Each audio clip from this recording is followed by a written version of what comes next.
Communiqué Ilang FM.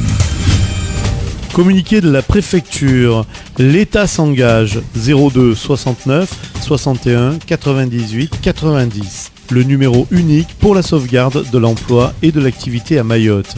Le mouvement social qui a touché Mayotte a impacté fortement les entreprises et affecté en particulier leur trésorerie. Ces entreprises sont aujourd'hui confrontées à des difficultés réelles de maintien d'activité et d'emploi. Les services de l'État s'engagent pour soutenir les entreprises locales et les aider à surmonter leurs difficultés par la mise en place de mesures d'urgence destinées à préserver les emplois et l'activité économique.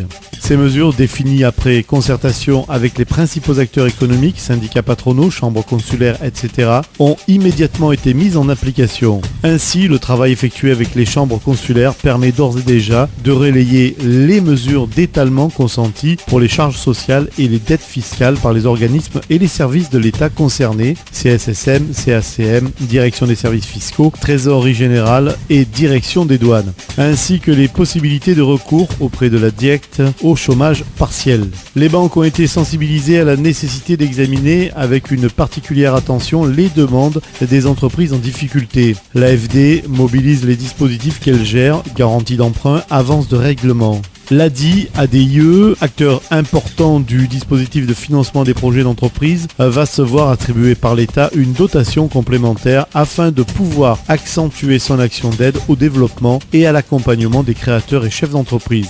L'ordonnance prévoyant la mise en place d'exonération de charges sociales sur la masse salariale est en cours de préparation. Les services de l'État se sont engagés à mettre en œuvre tous les moyens à leur disposition afin qu'elle soit adoptée pour la fin d'année. Enfin, afin de faciliter l'accès à l'information et aux dispositifs mis en œuvre pour les entreprises locales, le préfet de Mayotte a décidé la création immédiate d'une cellule de sauvegarde de l'emploi et de l'activité dotée d'un numéro d'appel unique, le 02 69 61 98 90, qui permet dès aujourd'hui aux entrepreneurs d'obtenir une écoute, une analyse ainsi qu'un point unique d'information. Parallèlement, le CODEFI, Comité départemental d'examen des problèmes de financement, se réunit le 21 novembre, interlocuteur de proximité chargé d'accueillir, d'orienter les entreprises rencontrant des difficultés structurelles. Il rassemble toutes les administrations concernées. Le CODEFI assure une fonction de médiateur entre l'entreprise, ses partenaires et ses créanciers. Il pourra également orienter les entreprises vers la CCSF, Commission des chefs de services financiers, afin de bénéficier de plans d'étalement de créances publiques. L'élaboration d'un plan de relance de l'économie vient compléter l'ensemble de ces mesures. Son objectif est de mobiliser les énergies et les financements en vue d'un redémarrage de l'économie. Marie-Luce Panchard, ministre chargée de l'Outre-mer, reçoit le 22 novembre les principaux élus de Mayotte réunis en comité de sortie de crise afin d'en présenter les grandes lignes. C'était un communiqué de la préfecture de Mayotte.